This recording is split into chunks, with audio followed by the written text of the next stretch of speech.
ये छात्रों, हम आशा करते हैं कि आपने हमारा इस चैप्टर का पहला वीडियो देख लिया है। तो जो चैप्टर अपना चल रहा था, जेनेटिक्स चल रहा था। देखो, हर चीज़ जो है बच्चों, हम आपको इस तरीके से बताते हैं कि उसी में उत्तर रहता है। देखिए क्या लिखा है, जीन, जीन, जेनेटिक्स। तो जो जेनेटिक्स शब्द है, इसमें हम जीन का ही अध्ययन करते हैं। जो डीएनए होता है अपना, डीएनए का कोई एक खंड, डीएनए का कोई एक टुकड़ा, एक खंड क्या कहलाता है, जीन कहलाता है। और अपने माता पिता से एक एक लक्षण को, जिनसे आप बने हो, उसके एक एक लक्षण को जीन ही लाता है। एक एक लक्षण, इसको हम पिछले वीडियो में आपको अच्छे से समझा चुके हैं। क्योंकि कुछ रिवाइज कराना जरूरी था, इसलिए हमने आपको ये बताया। तो पाठ का नाम ही जेनेटिक्स है, तो हम जीन का इसमें अध्ययन तो करेंगे ही, है ना, सही बात। आपको यह समझना है युग्म विकल्पी क्या होते हैं। युग्म विकल्पी, देखिए, यदि कोई पूछे कि इसका अंग्रेजी नाम क्या है, तो उसको अपन बोल सकते हैं एलील। क्या बोल सकते हैं आप, एलील बोल सकते हैं। वैसे देखा जाए, युग्म माने होता है जोड़ा। इतना तो देखो आपको आना चाहिए, इतना तो आपको आना चाहिए कि युग्म माने क्या होता है, जोड़ा। तो इसका जो उत्तर है आपका, वो इस तरीके से बनेगा। तो यहाँ पर देखिए, हम जो भी समझाते हैं आपको मेरे बच्चों, वो बेहतरीन उदाहरण से आपको समझाते हैं। सीधा हम उदाहरण लिख देते हैं यहाँ पे, तो उत्तर आपको पूरा समझ में आ जाएगा। जैसे हमने लिख दिया कैपिटल टी टी, फिर हमने लिख दिया स्मॉल टी स्मॉल टी। अब यहाँ हम उत्तर जो लिखेंगे वो इस प्रकार से आपका उत्तर बनेगा। क्या बनेगा, किसी जीन की, क्या, किसी जीन की दो अवस्थाएं, किसी जीन की दो अवस्थाएं जो एक दूसरे के विपर्यासी होती है। किसी जीन की दो अवस्थाएं जो एक दूसरे के विपर्यासी होती है। समझ रहे बात, विपर्यासी मान होता है विपरीत। अब किताबों में रहता ही नहीं है विपरीत। तो किसी भी जीन की दो अवस्थाएं जो एक दूसरे के विपर्यासी होती हैं, माने विपरीत होती हैं, उसे हम एलील कहते हैं। देखिए, यह लंबेपन का एलील है, यह बौनेपन का एलील है। लंबेपन, टी माने टॉल, और टी माने भी टॉल होता है, समझे आप। कैपिटल टी टॉल, यह तो लंबेपन, और ये बौनेपन का हो गया। विपर्यासी माने विपरीत होता है। पुनः एक बार परिभाषा और सुन सकते हैं। जीन की दो अवस्थाएं जो एक दूसरे के विपर्यासी होती है, माने विपरीत होती है, युग्म विकल्पी कहते हैं। ये लंबेपन का है, ये बौनेपन का है, एक दूसरे के विपरीत हैं। तो किसी जीन की दो अवस्थाएं जो एक दूसरे के विपर्यासी होती हैं, युग्म विकल्पी यानी कि एलील कहते हैं। आशा करते हैं इतनी जानकारी आपको समझ में आई है। अब यहां आएगा आपका कि समयुग्मजी क्या है। फिर आपसे पूछा जाएगा कि विषम युग्मजी क्या है। वैसे नाम से ही स्पष्ट हो रहा है, सम माने समान और विषम माने होता है अलग अलग। विषम माने क्या होता है, अलग अलग। ठीक, इतना तो आप समझते ही, छोटी छोटी जानकारी। सम माने समान और विषम माने अलग अलग या असमान। देखिए यहाँ पर जो समयुग्मजी है मेरे बच्चों, इसमें समयुग्मजी में जो एलील होते हैं वो कैसे होते हैं? समान होते हैं। आशा करते हैं इतनी जानकारी आपको समझ में आई। समयुग्मजी और विषमयुग्मजी का अंतर पूछा जाता है। देखो आपका तो जो ओटी टाइप का है तो पूछा ही नहीं जाएगा, लेकिन ऑप्शन में आपका रहेगा। तो समयुग्मजी क्या होते हैं? समयुग्मजी माने होमोजाइगस क्या होते हैं? जब दोनों एलील्स समान होते हैं तो उसे समयुग्मजी कहते हैं। देखिए कैपिटल टी या स्मॉल टी, दोनों एलील समान है। देखिए दोनों एलील समान है आपके। अब विषमयुग्मजी देखो, जब दोनों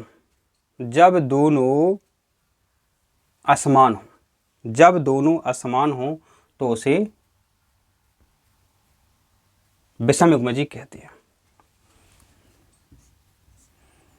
कैपिटल टी स्मॉल टी। देखिए ये आपका अलग है, यह अलग है और यह अलग है।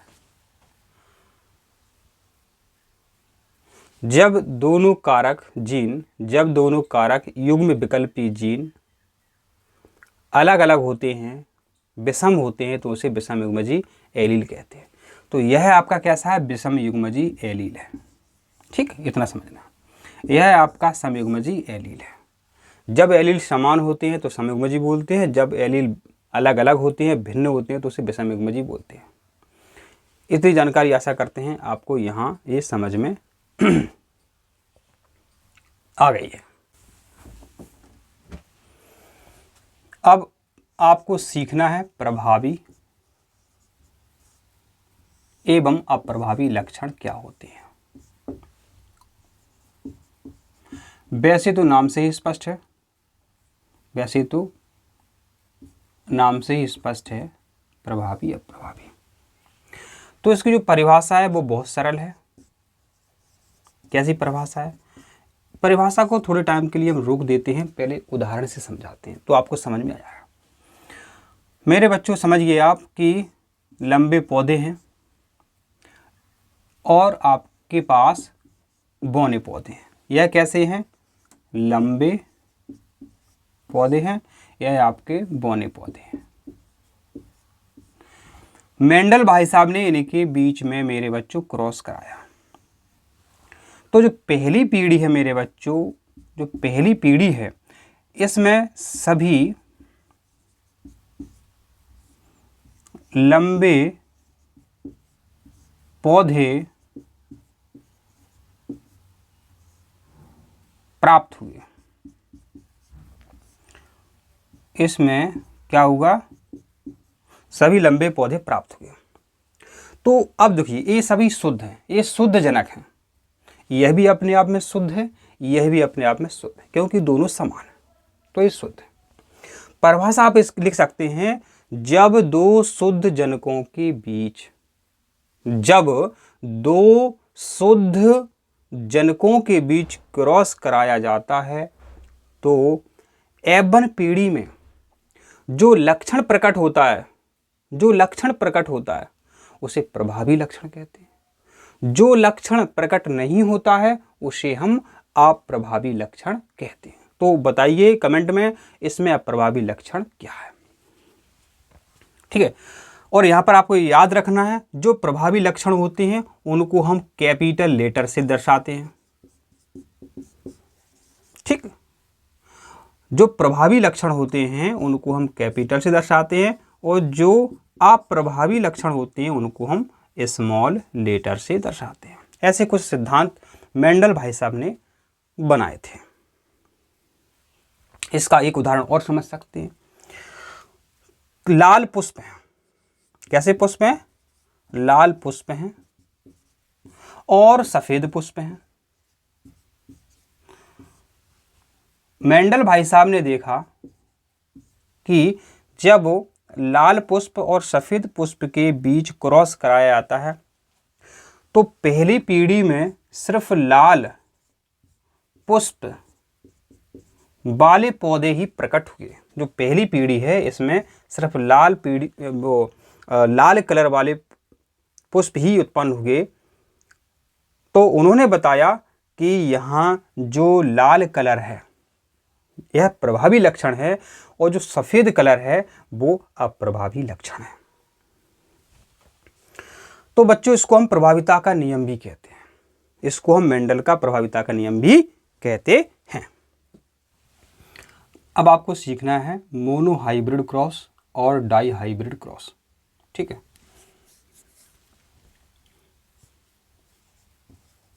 मोनो हाइब्रिड क्रॉस, ठीक है। इधर आपको सीखना है dihybrid cross, dihybrid cross. एक क्या होता है आपको पता होना चाहिए, केमिस्ट्री में बताया है कि मोनो माने मेरे बच्चों एक होता है। मोनो माने क्या होता है? एक होता है। इसमें लिखेंगे आप एक जोड़ी, मोनो माने एक होता है, तो एक इसमें क्या होता है? एक जोड़ी विपर्यासी, एक जोड़ी विपर्यासी लक्षणों के बीच क्रॉस कराया जाता है। मोनो हाइब्रिड क्रॉस में क्या होता है? एक जोड़ी विपर्यासी लक्षणों के बीच क्रॉस कराया जाता है। अब इसमें क्या होगा? इसमें एक जोड़ी है, डाई माने दो होता है, तो इसमें दो जोड़ी विपर्यासी माना होता है विपरीत, तो इसमें दो जोड़ी विपर्यासी लक्षणों के बीच क्रॉस कराया जाता है, डाई हाइब्रिड क्रॉस। अपने भाई साहब जो मेंडल थे, आप सभी को पता है इन्होंने मटर, जिसको हम वैज्ञानिक भाषा में बोलते हैं पाइसम सैटाइवम, हो सकता है पूछ लें, तो मटर का वैज्ञानिक नाम है पाइसम सैटाइवम। तो इन पर इन्होंने प्रयोग किए। तो इन्होंने क्या है? 7 विपर्यासी लक्षणों को लिया। क्या लिया? 7 विपर्यासी लक्षणों को लिया। इन्होंने पूरा ब्यौरा रखा, इसलिए ये बच्चों सफल हो गए। मेंडल के बाद बैटसन आए, ठीक है। तो हम आपको बताना चाहते हैं कि मेंडल भाई साहब थे, इन्होंने जो अपने मेन जो नियम दिए वो 3 नियम दिए।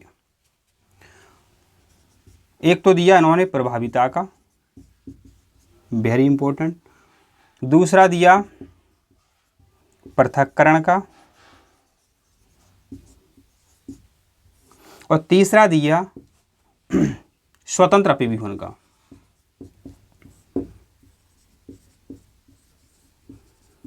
याद कराने की गारंटी हमारी है। देखो, आपके मम्मी पापा होते हैं, प्रभावी होते हैं। यदि आपने पृथक्करण की बातें की तो कहेंगे जाओ अलग रहो, न्यारे रहो। फिर आप हो गए स्वतंत्र, तो यही पूछ लेते हैं कि तीसरा नियम कौन सा है। देखो कितना कर्रा घुमा देते हैं। पूछ लेते हैं भाई साहब दूसरा नियम क्या है, पूछ लेते हैं पहला नियम क्या है। बच्चे याद कर लेते हैं, पता है हमें कि 3 नियम के नाम याद कर लिए, लेकिन ये भूल जाते हैं कि पहला कौन, दूसरा कौन, तीसरा कौन। आपका दिमाग ना घूमे तो याद बता दिया, मम्मी पापा प्रभाविता का नियम। आप अलग रहने की बात करते हो, पता है आजकल के बच्चे नहीं खिलाते माँ बाप को, तो पृथक्करण, अलग रहने लगते हैं, स्वतंत्र हो गए मम्मी पापा से, तो प्रभाविता का नियम आपको बता चुके हैं। ठीक है। अब जो आपका मोनो हाइब्रिड क्रॉस है, तो इसमें मेरे बच्चों जो फिनोटाइप का अनुपात निकलता है, ये परीक्षा में कभी कभी मेरे बच्चों पूछ लेते हैं।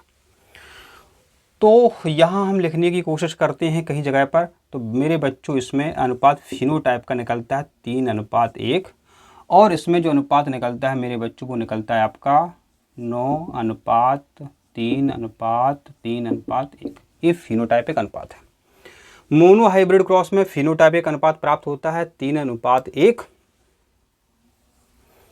और डाई हाइब्रिड क्रॉस में फिनोटाइपिक अनुपात प्राप्त होता है 9:3:3:1। अच्छा, हिंदी में क्या कहते हैं?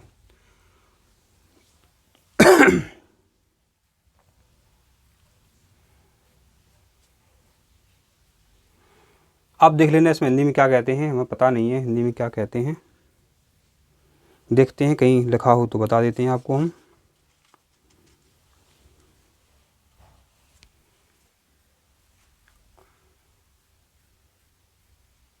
देख लेना आप, ठीक है।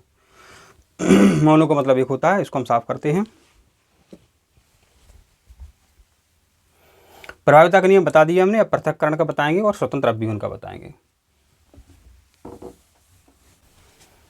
अब आपको हम बताते हैं, प्रभाविता का बता दिया था हमने, अब बताना है पृथक्करण का नियम। कौन सा बताना है? पृथक्करण का नियम। वैसे नाम से स्पष्ट है, पृथक्करण माने क्या होता? अलग अलग होना। इसको हम विसंयोजन का नियम भी कहते हैं, विसंयोजन। इसको एक नियम और बोलते हैं, परीक्षा में आता है, उसको तो हम बताएंगे तब आपको समझाएंगे। तो जो परिभाषा है कभी रटी नहीं जाती है, आप लोग जिंदगी भर से परिभाषाएं रटते रहते हो, इसलिए सब गड़बड़ है। तो इसको अपन उदाहरण से समझते हैं। किससे समझते हैं? उदाहरण से समझते हैं। समझिए, देखिए उदाहरण से समझते हैं। लाल पुष्प है, ठीक है, लाल पुष्प है। यहां आपका सफेद पुष्प है।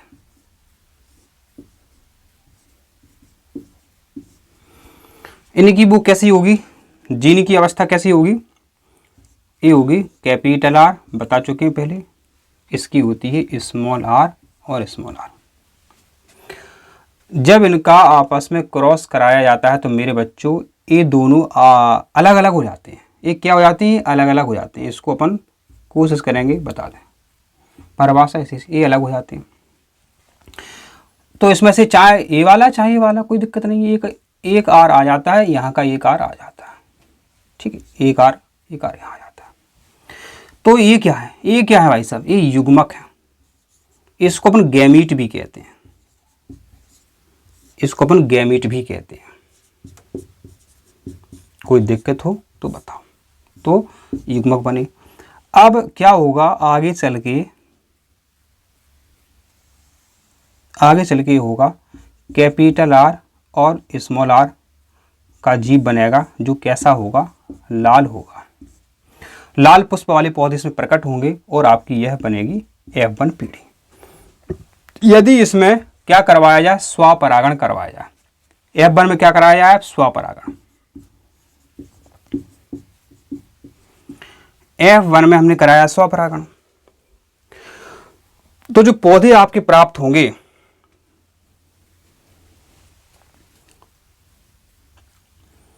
कैसे प्राप्त होंगे? Capital R small R. एक तो देखिए, एक आपका प्राप्त होगा कैपिटल आर और कैपिटल आर। अभी सब सिखाएंगे आपको हम। 2 आर आर, घबराना नहीं है आपको। और एक प्राप्त होगा कैपिटल आर स्मॉल आर। इसके पहले हमने आपको बताया था पिछले वीडियो में कि आपको क्या याद करना है, 121 जने। हमने बताया था कि भाई साहब 121 जने, 121 जने फैन हो गए 31 जनों के, ये बताया था। तो 121 जने माने 1:2:1। इसमें मेरे बच्चों जीनोटाइपिक अनुपात प्राप्त होता है। डायरेक्ट पूछते हैं यही, ठीक, यही पूछते हैं। फिर पूछते हैं कि फिनोटाइप अनुपात क्या प्राप्त होता है? तो फिनोटाइप अनुपात मेरे बच्चों प्राप्त होता है 3:1। अब ये क्या होता है? देखो, यह भी लाल है। तो बाहर से देखो, इसको मशीनों से, विज्ञान में, प्रयोगशाला में पता चलाएंगे कि आंतरिक व्यवस्था क्या है। देखिए प्रिय छात्रों, हम आपको जो समझाना चाहते थे वो हम शायद आपको समझा चुके हैं, मानव आपके समझ में आ गया है कि पूछा जाएगा पृथक्करण का नियम है, ये विसंयोजन का नियम है, इसको युग्मकों की शुद्धता का नियम क्यों कहते हैं। पहली बात है। इसके अलावा पृथक्करण का जो नियम है इसमें जीनोटाइपिक अनुपात 1:2:1 प्राप्त होता है, फिनोटाइपिक अनुपात 3:1 प्राप्त होता है, जो हमने ट्रिक से बताया। यह आपके शुद्ध लाल पौधे हैं, यह संकर लाल पौधे हैं, यह सफ़ेद पौधे हैं। तो देखा जाए यह लाल है, यह लाल है, तो 3 आपके लाल हुए और यह आपका सफ़ेद पुष्प प्राप्त होगा। दिखने में ये आपके 3 लाल हैं, तो 3 लाल 1 सफ़ेद। मैं देख कर बता दूं कि आप 3 लाल हैं 1 सफ़ेद है, इसलिए बोलते हैं इसको फिनोटाइपिक अनुपात।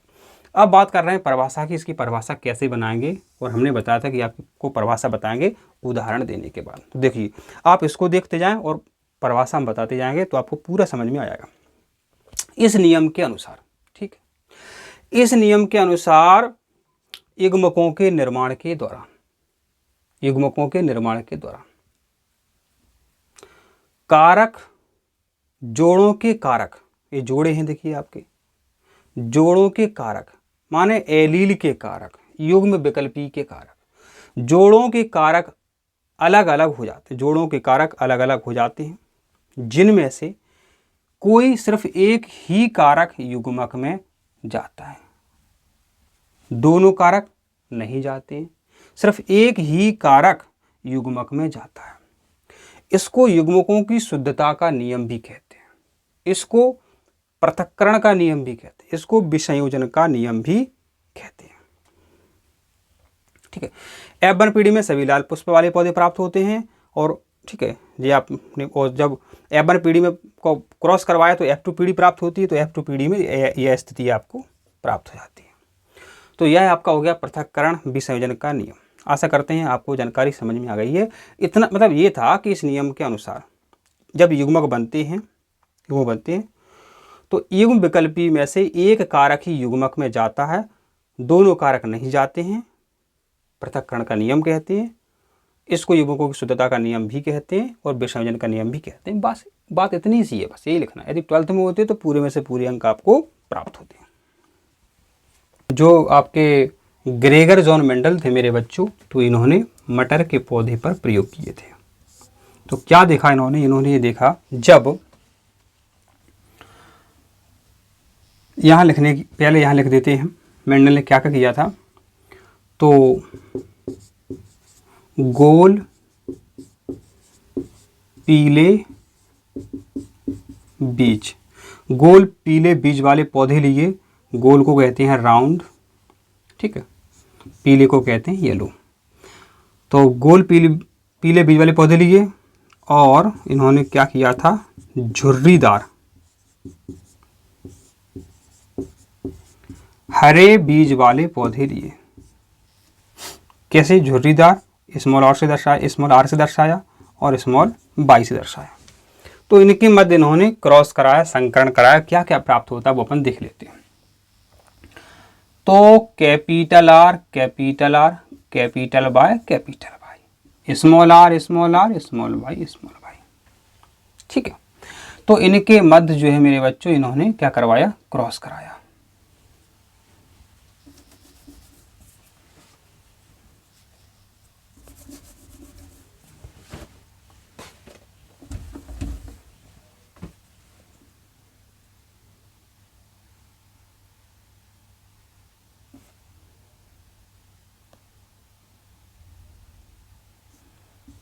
Capital R capital R capital Y capital Y, small R small R small Y small Y, ठीक है।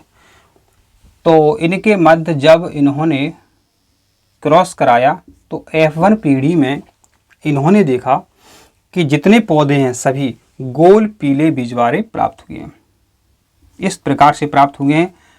यहाँ से मेरे बच्चों आपको पता होना चाहिए कि पहले युग्मक बनते हैं। अभी अपन ने परिभाषा में समझा था युग्मक आपके कैसे कैसे बनेंगे, capital R small R capital Y small Y, ठीक है, कोई दिक्कत नहीं है। Capital R small R capital Y small Y, ये युग्मक बनते हैं। तो आपका मेरे बच्चों यहाँ,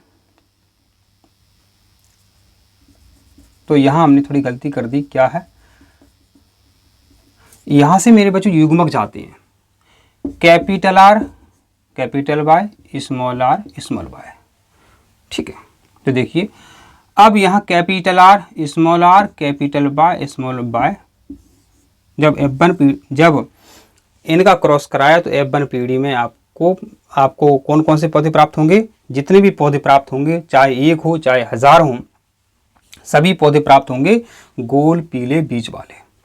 इसको एक ट्रिक से याद रखेंगे अपन, गोपी, नहीं भूल जाओगे, गोपी। इसको भी याद रखो, गोपी जूहे, गोपी जूहे याद रखो, इससे अपन को याद होगा ट्रिक्स से। जब F1 पीढ़ी में मेरे बच्चों संकरण कराया तो क्या प्राप्त होता? तो इन्होंने जब संकरण कराया तो स्थिति इस प्रकार से बनती है मेरे बच्चों, जो पौधे प्राप्त होते हैं मेरे बच्चों वो इस प्रकार से प्राप्त होंगे, 9:3:3:1। ये 9 पौधे कैसे प्राप्त होते हैं? ये आपके 9 पौधे प्राप्त होते हैं कैपिटल आर, कैपिटल वाई। यहाँ जगह है, बाद में लिख देंगे। फिर इसमें जो पौधा प्राप्त होगा कैपिटल आर, कैपिटल वाई। इसमें 3 पौधे आपके कैसे प्राप्त होंगे? Small R, capital Y. एक आपका जो पौधा प्राप्त होगा लास्ट में स्मॉल आर, स्मॉल वाई। अब घबराओ नहीं, अभी आपको सब कुछ क्लियर हो जाएगा। पहली बात तो आपसे सिर्फ इतना पूछा जाएगा कि स्वतंत्र अपव्यूहन नियम में फिनोटिपिक अनुपात कौन सा प्राप्त होता है? फिनोटिपिक अनुपात, ठीक है। अब फिनोटिपिक अनुपात देखो, आपको ऐसे याद करवा देते हैं हम, घबराना बिल्कुल नहीं। आप हमारा वीडियो देख रहे हो, फिनोटिपिक, देखना फिनोटिपिक अनुपात। 9 का मतलब है 9, क्या दिक्कत है? टी माने 3, 3:3। पिक, एक आ रहा है यहाँ पे, एक से बन गया अपना 1। वैसे तो हमने ट्रिक से बता दी है, कोई दिक्कत ही नहीं है। अब ये कैसे कैसे पौधे हैं, तो देखिए ये जो पौधा प्राप्त होगा गोपी, गोल पीले बीज वाले 9 पौधे प्राप्त होंगे।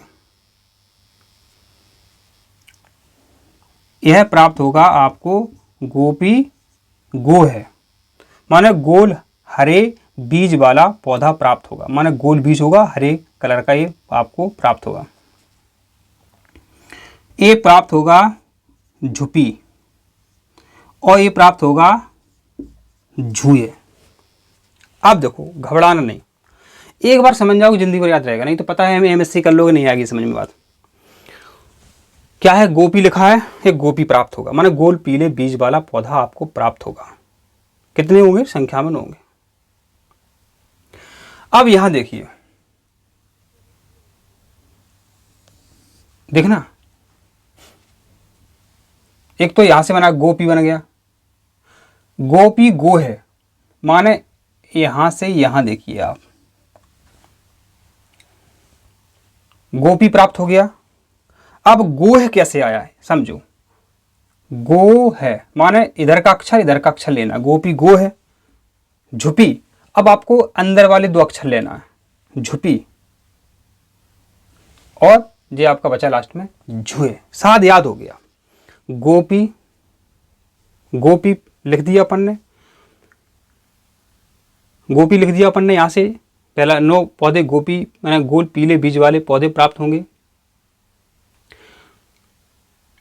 फिर गो है माने गोल हरे बीज वाले पौधे प्राप्त होंगे। फिर आपके अंदर वाले लिखना है झुपी, और लास्ट में झुए वाला एक पौधा प्राप्त होगा, झुर्रीदार हरे बीज वाला एक पौधा प्राप्त होगा। तो इस तरीके से बच्चों आपको ये लिखना पड़ता है। यहाँ ध्यान रखें, यदि आप 12th में होंगे तो ये ट्रिक्स लिखी हमने, ये नहीं लिखना है, समझ रहा बात? ये ट्रिक्स नहीं लिखनी पड़ती है, ये तो हमने इस कंपटीशन की तैयारी के लिए हमने आपको यहाँ बता दिया है। तो मेरे बच्चों आशा करते हैं कि आपको ये बात जो समझ में आई है, ठीक है। और यहाँ कुछ बचता है तो देख लेते हैं। और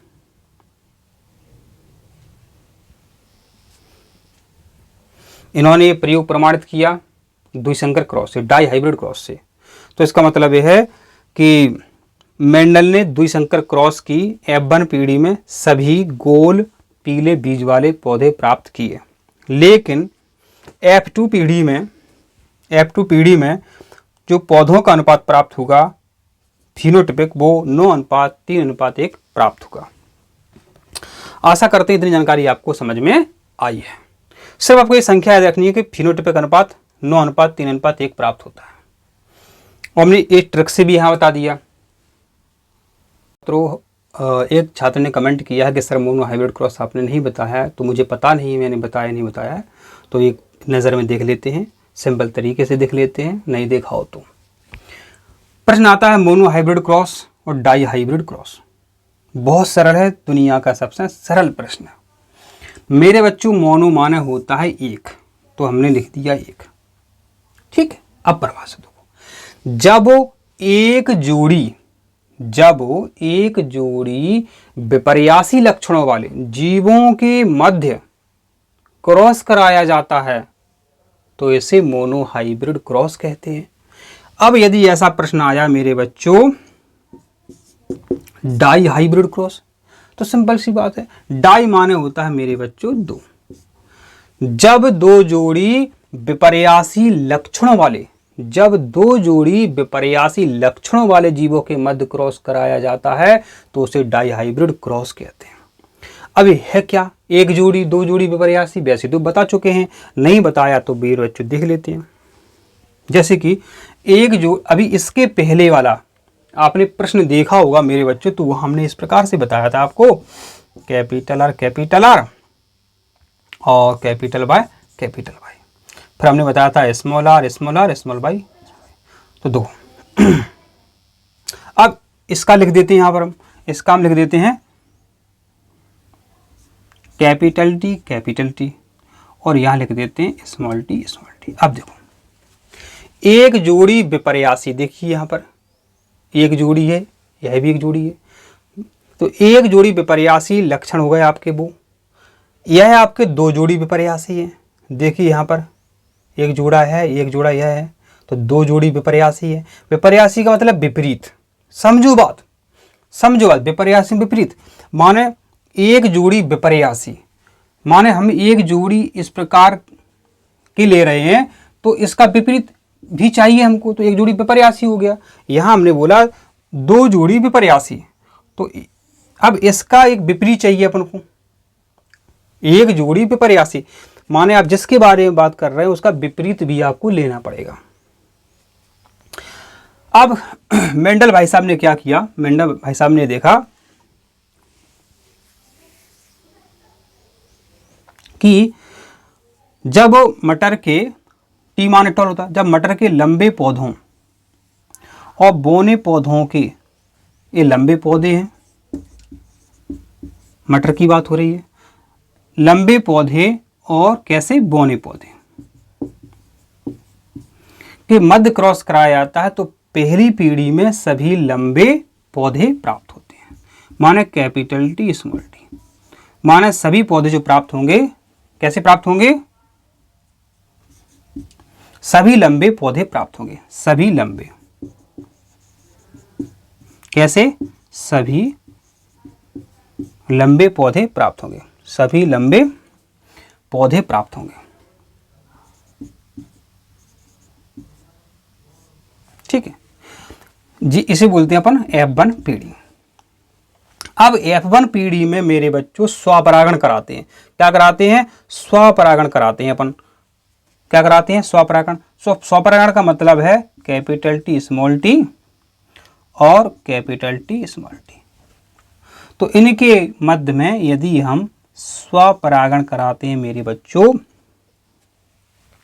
तो अपन को जो पौधे प्राप्त होंगे,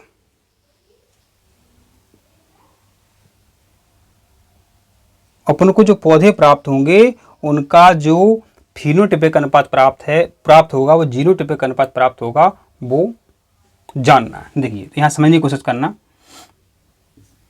फिनोटाइपिक अनुपात और जीनोटाइपिक अनुपात दिख रहा है।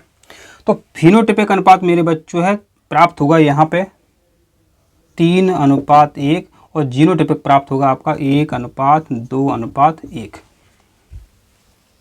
Genotypic 1:2:1, phenotypic 3:1। ये है क्या? तो देखिए, आपका जो पहला पौधा प्राप्त होगा यहाँ पे, वो कैसा प्राप्त होगा? प्राप्त होगा आपका कैपिटल टी, आपका प्राप्त होगा कैपिटल टी और कैपिटल टी। ठीक है, माने कैपिटल टी है, कैपिटल टी से मिलेगा। अब कैपिटल टी जो है इस स्मॉल टी से मिलेगा, तो कैपिटल टी स्मॉल टी, इस प्रकार का पौधा प्राप्त होगा। यहाँ की बात खत्म। अब जो आपका स्मॉल टी है ये कैपिटल टी से मिलेगा, स्मॉल टी कैपिटल टी, यहाँ तक कोई दिक्कत नहीं है। अब जो स्मॉल टी है इस स्मॉल टी से मिलेगा, तो यहाँ तक बताइए हमको या आपको क्या दिक्कत थी इसका? देखो, अब यहाँ थोड़ी सी गलती हम कर दी है या कर दी नहीं, कोई दिक्कत नहीं है मेरे बच्चों, इसके युग्मक बनते हैं। इसका युग्मक यह बनेगा, इसका युग्मक यह बनेगा। ठीक है, तो कैपिटल टी स्मॉल टी माने सभी लंबे पौधे प्राप्त होते हैं। इनके मध्य में आपस में जब स्वपरागण कराते हैं तो जो पौधे प्राप्त होते हैं उनका फिनोटिपिक अनुपात 2:3:1 होता है और जीनोटिपिक अनुपात 1:2:1 होता है। यहाँ भी हमने बहुत सरल तरीके से बताया आपको। यह कैपिटल टी जो है मेरे बच्चों कैपिटल टी से मिलेगा, फिर कैपिटल टी जाकर के स्मॉल टी से मिलेगा। इतनी बात खत्म। अब स्मॉल टी देख लो, स्मॉल टी इस टी से मिलेगा और स्मॉल टी फिर इससे मिलेगा, तो कोई दिक्कत ही नहीं यहाँ पे। और मैं आपको कई बार बता चुका हूँ कि जो कैपिटल अक्षर है वो प्रभावी होता है। अब यह पौधा जो कैसा प्राप्त होगा, यह पौधा आपको कैसे मिलेगा? यह मिलेगा शुद्ध लंबा पौधा।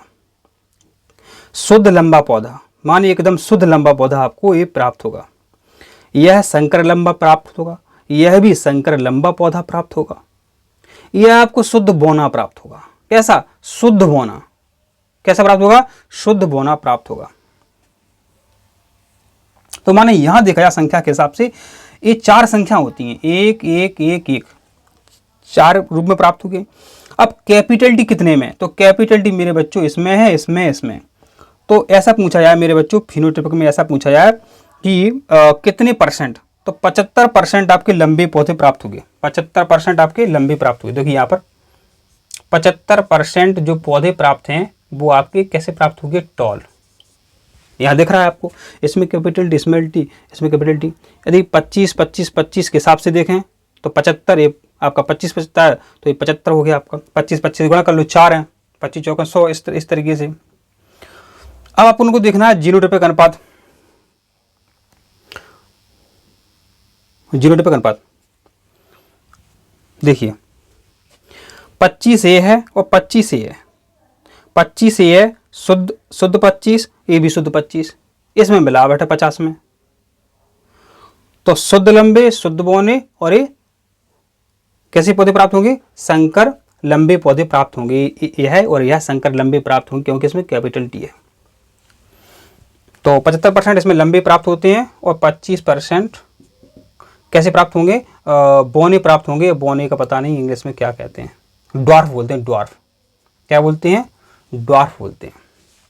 तो इस परीक्षा में आपसे सिर्फ इतना ही पूछा जाएगा कि जो मोनो हाइब्रिड क्रॉस है उसमें F1 पीढ़ी में फिनोटाइपिक अनुपात, उसके F1 पीढ़ी में जब स्वपरागण कराया जाता है तो F2 पीढ़ी में जो अनुपात प्राप्त होता है, ठीक है, F2 पीढ़ी में जो अनुपात प्राप्त होता है, जो फिनोटाइपिक अनुपात है 3:1 मिलता है, जो जीनोटाइपिक अनुपात है 1:2:1 मिलता है। यही आपसे पूछा जाएगा, अलग से कुछ नहीं पूछा जाएगा।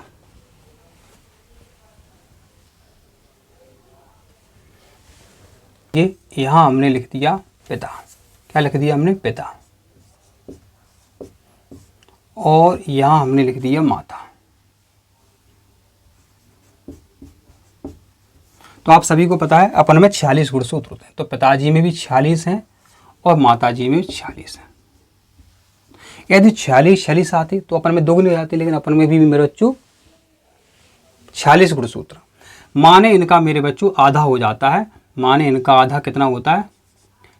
23, इनका आधा 23। ठीक है, किस प्रकार से होता है आधा? कोशिकाओं में जाकर के 22 + XY इस प्रकार से टूटेंगे और 22 + XX इस प्रकार से टूटेंगे।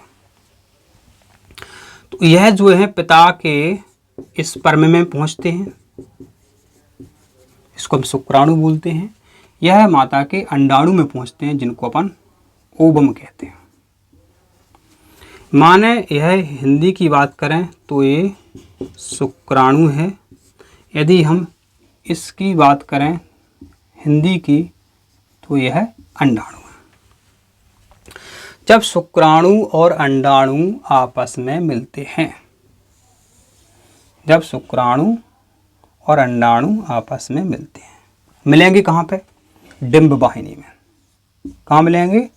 डिंब वाहिनी, या कहें अंड वाहिनी, या कहें फैलोपियन ट्यूब। क्या कहें? Fallopian tube, FT, fallopian tube. तो फैलोपियन ट्यूब में मिलते हैं शुक्राणु अंडाणु। आपको पता होना चाहिए ये शुक्राणु अंडाणु जो है, इनका एक नाम दिया जाता है युग्मक। क्या युग्मक? इन्हें युग्मक बोलते हैं। यह भी अंडाणु क्या है आपका? यह भी युग्मक है।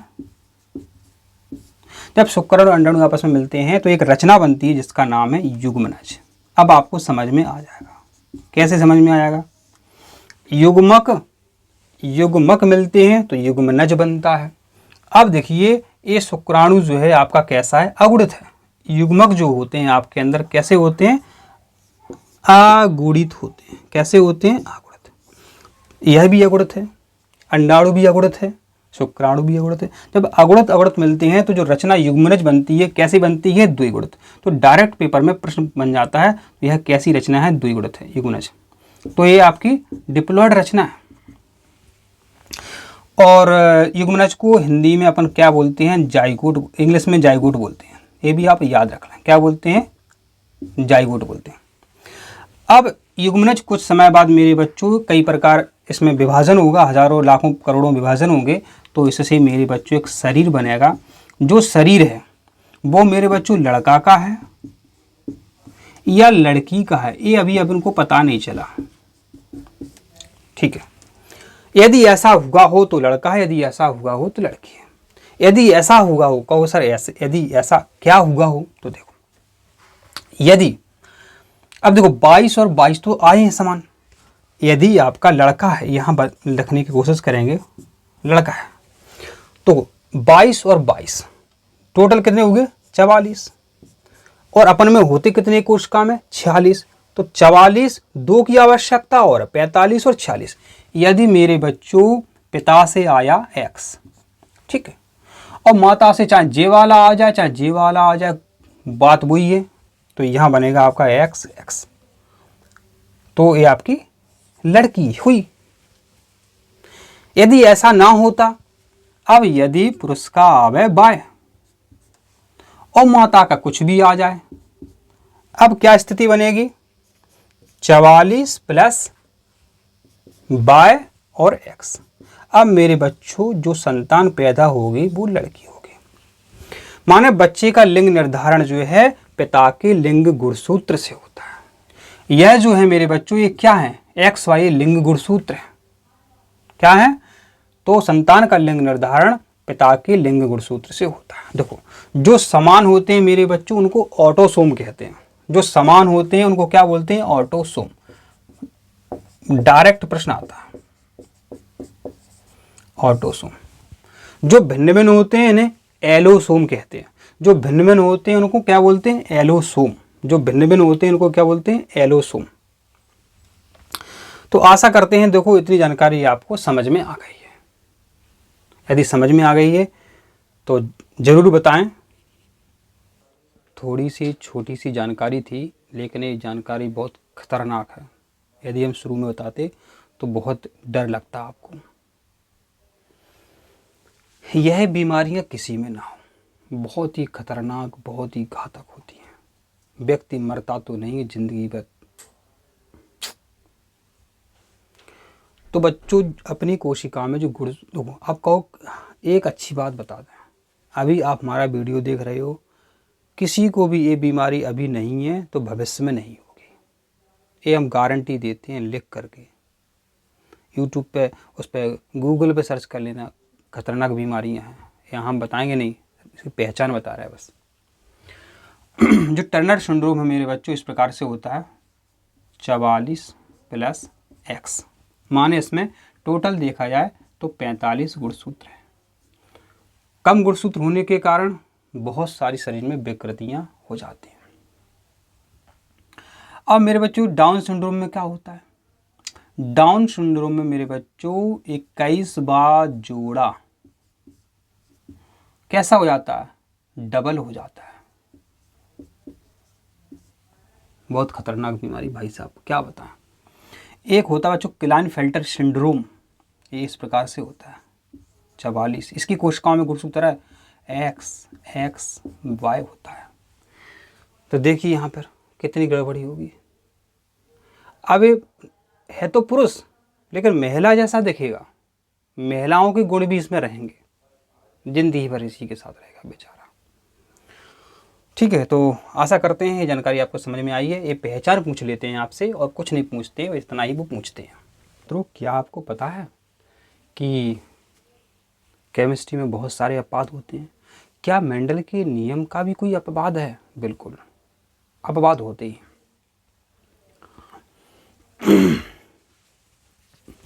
तो एक नियम है अपूर्ण प्रभाविता का नियम। क्या है? अपूर्ण प्रभाविता। मेंडल भाई साहब ने एक नियम दिया था प्रभाविता का, लेकिन जब कुछ वैज्ञानिकों ने और प्रयोग किए तो देखा कि मेंडल का जो प्रभाविता का नियम है ये 100% करेक्ट नहीं बैठता है, सत्य नहीं बैठता।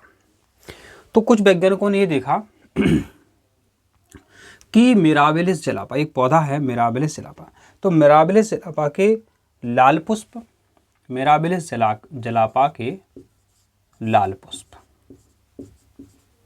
लाल पुष्प वाले पौधे व सफेद पुष्प वाले पौधे,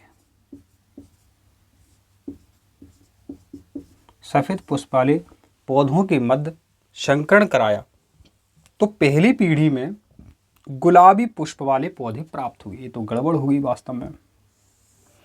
क्या गड़बड़ हुई देखिए आप, यहां आपके गुलाबी पुष्प वाले पौधे प्राप्त होंगे। क्या प्राप्त होंगे? गुलाबी पुष्प वाले पौधे प्राप्त होते हैं गुलाबी पुष्प। अब लाल पुष्प को अपन कैसे दर्शाते हैं? तो लाल पुष्प को दर्शा लेते हैं अपन कैपिटल आर, कैपिटल आर। सफ़ेद पुष्प को अपन दर्शा लेते हैं, जो भी इच्छाओं को दिक्कत थोड़ी उसमें, इसको अपन स्मॉल आर और स्मॉल आर से दर्शा लेते हैं। तो यहाँ आपका कैपिटल आर और स्मॉल आर वाले पौधे प्राप्त होते हैं, माने गुलाबी पुष्प वाले पौधे प्राप्त होते हैं, माने ये जो पौधे हैं इनमें गुलाबी पुष्प खिले। बहुत गड़बड़।